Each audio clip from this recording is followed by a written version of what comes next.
ಕೊಟ್ಟಷ್ಟು ದಾರಿ ಇದೆ, ಪಡೆದಷ್ಟು ಭಾಗ್ಯವಿದೆ. ಈ ಒಂದು ಸುಂದರ ನುಡಿಯೊಂದಿಗೆ ಕಾರ್ಯಕ್ರಮಕ್ಕೆ ಎಲ್ಲರಿಗೂ ಸ್ವಾಗತವನ್ನು ಕೋರುತ್ತೇನೆ. ಎಲ್ಲರಿಗೂ ನಮಸ್ಕಾರ. ಇವತ್ತಿನ ಈ ಕಾರ್ಯಕ್ರಮಕ್ಕೆ ಮುಖ್ಯ ಅತಿಥಿಯಾಗಿ ಬಂದಿರುವಂಥ ರಾಜೇಶ್ ಹೇಳೋರ್ ಸರ್ ಮೊದಲು ಧನ್ಯವಾದ ಹೇಳ್ತೇನೆ. ಯಾಕಂದ್ರೆ ಅವರಷ್ಟು ಬ್ಯುಸಿ ಶೆಡ್ಯೂಲ್ ಒಳಗೆ ನಾವು ಕೆಲವು ಇವತ್ತು ಅಟೆಂಡ್ ಆಗ್ತಾ ಇದ್ದಾರೆ. ಸರ್ ಬಗ್ಗೆ ಹೇಳ್ಬೇಕಂದ್ರೆ ಬಹಳಷ್ಟು ವರ್ಷದಿಂದ ನಾವು ನೋಡ್ಕೊಂಡು ಬಂದಿದ್ದೇವೆ. ಸರ್ ಒಬ್ಬರು ಸರಳ ಜೀವಿ ಅನ್ಬೋದು, ಸಿಂಪಲ್ ಲಿವಿಂಗ್ ಹೈ ಥಿಂಕಿಂಗ್ ಅಂತೆಲ್ಲ ಆ ರೀತಿ ಇರುವಂಥ ಒಬ್ಬ ವ್ಯಕ್ತಿ. ನಮ್ಮಂಗೆ ಬಹಳಷ್ಟು ಆರ್ಗನೈಸೇಷನ್ಗೆ ಅವರ ವರ್ಕಿಂಗ್ ಕಮಿಟಿ ಮೆಂಬರ್ ಆಗಿ ಕೆಲಸ ಮಾಡಿದ್ದಾರೆ. ವಿಶೇಷವಾಗಿ ಅಂದರೆ blind school, Belagavi Maheshwar blind school ಅವರ ಅಧ್ಯಕ್ಷರಿದ್ದರು ಮೊದಲು. ಆ ಒಂದು ಸ್ಕೂಲ್ ಥ್ರೂ ಅವರು ಆ ಸಂಸ್ಥೆಯಲ್ಲಿ ಬಹಳಷ್ಟು ಡೆವಲಪ್ಮೆಂಟ್ ಮಾಡಿದ್ದಾರೆ. ನಮ್ಮ ಮಹೇಶ್ ಫೌಂಡೇಶನ್ಗೂ ಅವರೊಬ್ಬರ ಸಪೋರ್ಟರ್ ಅಂತ ಹೇಳ್ಬೋದು. ಅವ್ರೇನು ಸ್ಪೆಷಲ್ ಒಕೇಶನ್ ಇದ್ದಾಗ ನಮ್ಗೆ ಮಕ್ಕಳಿಗೆ ಊಟದ ವ್ಯವಸ್ಥೆ ಮಾಡೋ ಮುಖಾಂತರ ಅವ್ರ ಫ್ಯಾಮಿಲಿ ಹೆಡ ಫ್ಯಾಮಿಲಿ ಏನು ಬೆಳಗಾವಿನಲ್ಲಿ ಐತಿ, ಸಮಾಜಮುಖಿ ಕಲಿಸೋದ್ನಾಗ ಬೆಳಗಾವಿನಾಗ ಎಲ್ಲಕ್ಕಿಂತ ಅಗ್ರೆಸ ಸ್ಥಾನದಲ್ಲಿರುವ ಅವರು. ಯಾಕಂದ್ರೆ ನಮ್ಮ ಬೆಳಗಾವಿನಾಗ ಎಷ್ಟು ಸಾಮಾಜಿಕ ಸಂಸ್ಥೆಗಳು ಅದಾವ, ಅಲ್ಲೇ ಅವ್ರ ಪರಿವಾರದವ್ರು ಒಬ್ರು ಯಾರೇ ಅಲ್ಲೇ ಆಸ್ ಅ ಸೋಷಿಯಲ್ ರೆಸ್ಪಾನ್ಸಿಬಿಲಿಟಿ ಅಂತ ಕೆಲಸ ಮಾಡ್ತಾ ಇದ್ದಾರೆ. ಕೋವಿಡ್ ಟೈಮ್ನಾಗೂ ಅವರು ನಮ್ದು ಬೆಳಗಾವಿ ಕ್ರೀಡೆದ ಪ್ರೆಸಿಡೆಂಟ್ ಇದ್ರು. ಅವಾಗ ಬಹಳಷ್ಟು ಸಮಾಜಮುಖಿ ಕೆಲಸಗಳನ್ನ ನಮ್ಮ ಬೆಳಗಾವಿದಾಗ ಮಾಡಿದ್ದಾರೆ. ಅದ್ರ ಜೊತೆಗೆ ಎಷ್ಟೋ ಸ್ಕೂಲ್ ಕಟ್ಕೊಟ್ಟಿದ್ದಾರೆ. ಈಗ ನಮ್ಮ ಜಾಂಬೋಟಿನಾಗ ಒಂದು ಸ್ಕೂಲ್ ಮಾಡಿದ್ರು, ಗೌರ್ಮೆಂಟ್ ಸ್ಕೂಲ್. ಆ ಸ್ಕೂಲ್ ಪೂರಾ ಫ್ಲಡ್ನಲ್ಲಿ ಹೋಗ್ಬಿಟ್ಟಿತ್ತು. ಆ ಸ್ಕೂಲ್ಗೆ ಪೂರಾ ರಿನೋವೇಟ್ ಮಾಡಿ ಇವತ್ತು ಮಾಡೆಲ್ ಸ್ಕೂಲಾಗಿ ಆ ಸ್ಕೂಲನ್ನು ಪರಿವರ್ತನೆ ಮಾಡಿದ್ದಾರೆ. ಅದು ಹೊರತಾಗಿ ಸರ್ ಬಗ್ಗೆ ಒಂದು ಎರಡು ಮಾತು ಹೇಳ್ಬೇಕಂದ್ರೆ ಅವರೊಬ್ಬರು ಮೋಟಿವೇಶನಲ್ ಸ್ಪೀಕರ್ ಅಂತ ಹೇಳ್ಬೋದು ನಾನು. ಯಾಕಂದ್ರೆ ಅವ್ರ ಫೇಸ್ಬುಕ್ನಾಗ ಅವರ ಕೆಲವೊಂದು ವಿಡಿಯೋಸ್ ನಾವು ನೋಡಿದಾಗ ಯೂತ್ಗೆ ಅಡ್ರೆಸ್ ಮಾಡೋದು, ಆಮೇಲೆ ಯಾವ ರೀತಿ ಇವತ್ತಿನ ಜನ್ರೇಷನ್ ಜೀವನ ಮಾಡ್ತಾ ಇದೆ, ನಾವು ಯಾವ ರೀತಿ ಸಮಾಜಕ್ಕೆ ನಮ್ಗೆ ಕೊಡುಗೆಗಳನ್ನು ಕೊಡ್ಬೋದು, ಕ್ವಾಲಿಟಿ ಲೈಫ್ ನಾವು ಹೆಂಗೆ ಲೀಡ್ ಮಾಡ್ಬೋದು, ಆಮೇಲೆ ಸರ್ಕಾರದವರಾಗಲಿ ಸಮಾಜದಲ್ಲಿ ನಾವು ಇರುವಾಗ ಯಾವ ರೀತಿ ನಾವು ಈ ಸಮಾಜಕ್ಕೆ ಕೊಡುಗೆಗಳನ್ನು ಕೊಡ್ಬೋದು ಅನ್ನೋದಂತ ಮಾರ್ಗದರ್ಶನ ಅವ್ರು ಆಲ್ರೆಡಿ ಮಾಡಿದ್ದಾರೆ ಬಹಳಷ್ಟು ಮಂದಿಗೆ. ಅದಕ್ಕೆ ನಾನು ಅವ್ರಿಗೆ ಇನ್ನೊಂದ್ಸಲ ಧನ್ಯವಾದ ಹೇಳ್ತೇನೆ ಅವ್ರು ಇವತ್ತು ಈ ಕಾರ್ಯಕ್ರಮ ಬಂದಿದ್ದಕ್ಕೆ. सभी को बहुत बहुत नमस्कार। महेश ने मुझे कहा था कि आपको आके कुछ वो बातें मोटिवेशन की कहनी है, जबकि मैं यहाँ कहना चाहूँगा कि मैं खुद यहाँ आके मोटिवेट हुआ।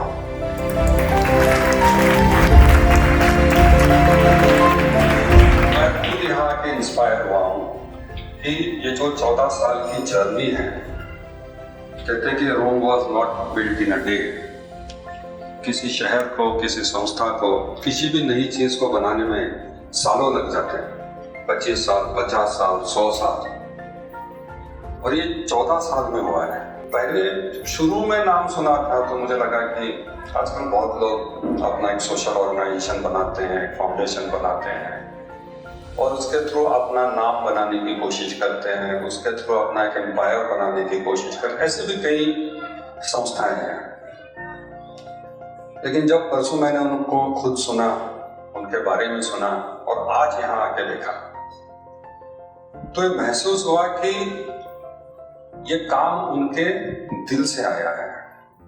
समाज के लिए कुछ करना या अंडर प्रिविलेज बच्चों के लिए कुछ करना, इन स्पेशल बच्चों के लिए कुछ करना, बहुत ही कम एज में, क्योंकि ये सोच कुछ बाद में भी आती नहीं है लोगों को। आप सुनते होंगे अगर फ्लाइट में एक अनाउंसमेंट होती है फ्लाइट उड़ने से पहले कि अगर फ्लाइट में ऑक्सीजन की कमी हो गई तो ऑक्सीजन मास्क ऊपर से गिरता है। तब वो अनाउंसमेंट ये होती है कि पहले आप अपना मास्क लगाएं, फिर किसी को हेल्प करें। क्योंकि अगर आप अपना ही मास्क ठीक से नहीं लगाएंगे, खुद ऑक्सीजन नहीं लेंगे, तो आप किसी की हेल्प नहीं कर सकते, क्योंकि आप भी बेहोश हो जाएंगे, आप भी गिर जाएंगे। एक छोटा सा ये वाक्य है, लेकिन इससे हमें ये सीखना है कि अगर हमें किसी की मदद करनी है तो पहले हमें खुद को सक्षम बनाना पड़ेगा, हमें खुद को कुछ सीखना पड़ेगा, कुछ स्किल एक्वायर करनी पड़ेगी। आज जो यहाँ की मैंने काम देखा, ये सच में अद्भुत है। और यहाँ जो भी लोग जुड़े हुए हैं इस कार्य से, मैं कहता हूँ कि आप सभी लोग भाग्यवान हैं। जो यहाँ फुल टाइम सेवा दे रहे हैं, जो यहाँ पार्ट टाइम सेवा दे रहे हैं, जो यहाँ वॉलंटियर बन के सेवा दे रहे हैं।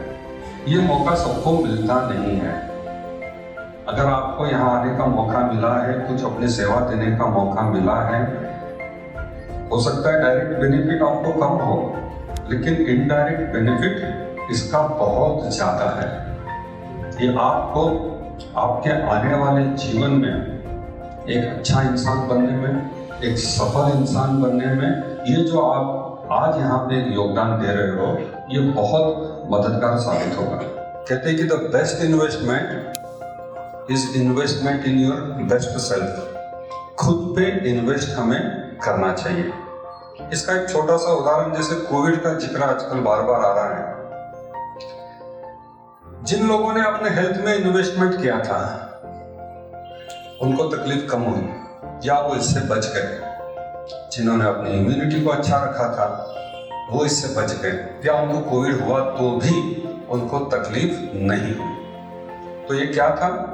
जिन्होंने अपने हेल्थ को, अपने डेली रूटीन को, अपने खान पान को, अपने हैबिट्स को अच्छा रखा था, तो अपनी इम्यूनिटी अंदर से रेजिस्टेंस पावर जो है वो स्ट्रांग होती है, ताकि छोटे मोटे जो कीटाणु आते हैं, वायरस आते हैं, वो हमें ज़्यादा इफेक्ट नहीं कर पाते। पहले तो पहुंचेंगे नहीं, और अगर पहुंचे भी तो हमें ज़्यादा इफेक्ट करेंगे नहीं। तो क्या हुआ था?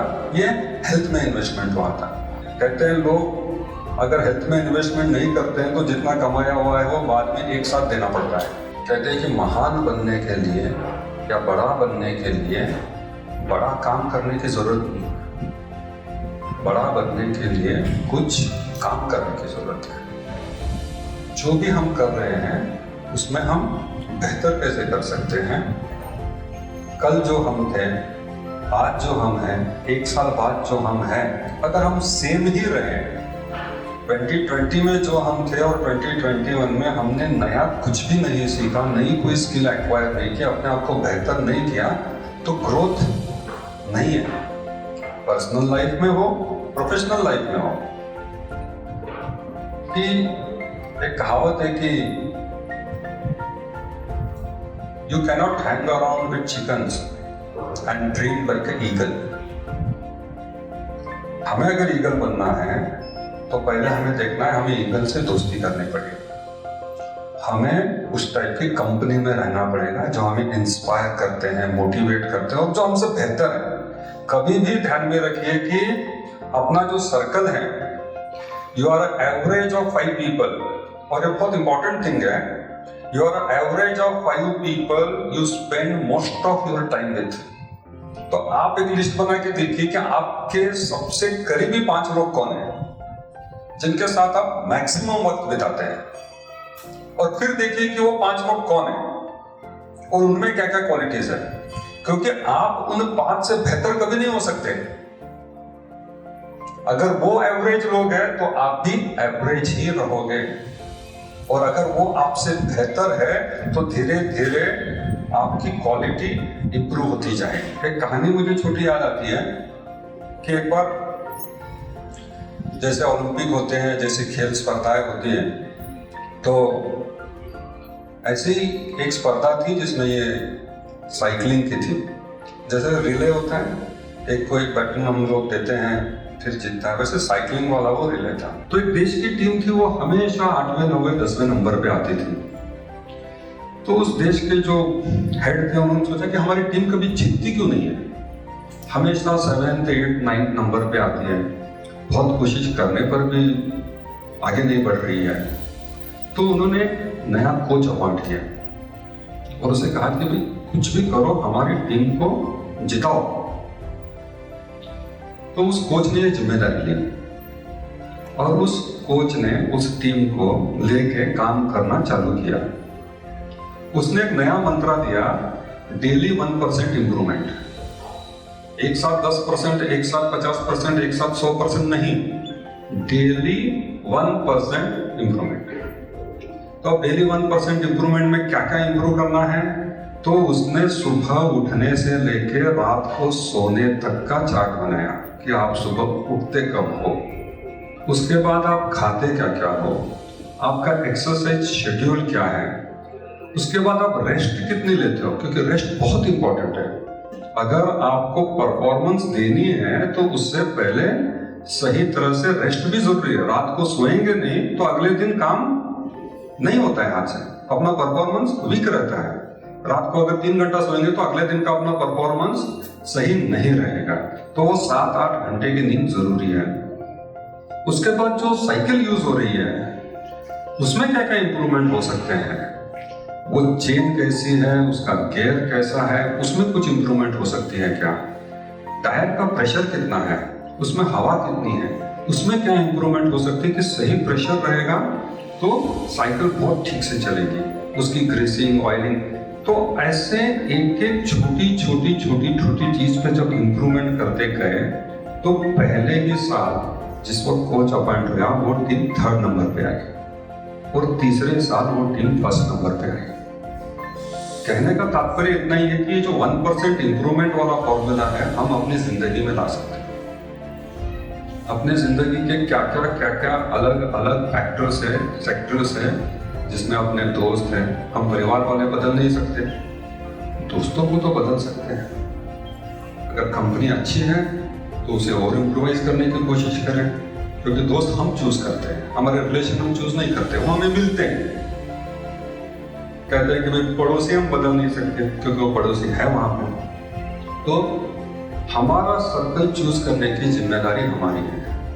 अगर हम अच्छा सर्कल चूज करेंगे तो डेफिनेटली हमारी लाइफ में इम्प्रूवमेंट आएगी। तो ये दिखाते हैं, ये आपकी प्रोग्रेस दिखाती है कि आपने ईमानदारी से और सच्चाई से काम किया है, तभी इतने लोग आपके साथ जुड़ रहे हैं। बहुत बहुत बधाई और बहुत बहुत अभिनंदन। थैंक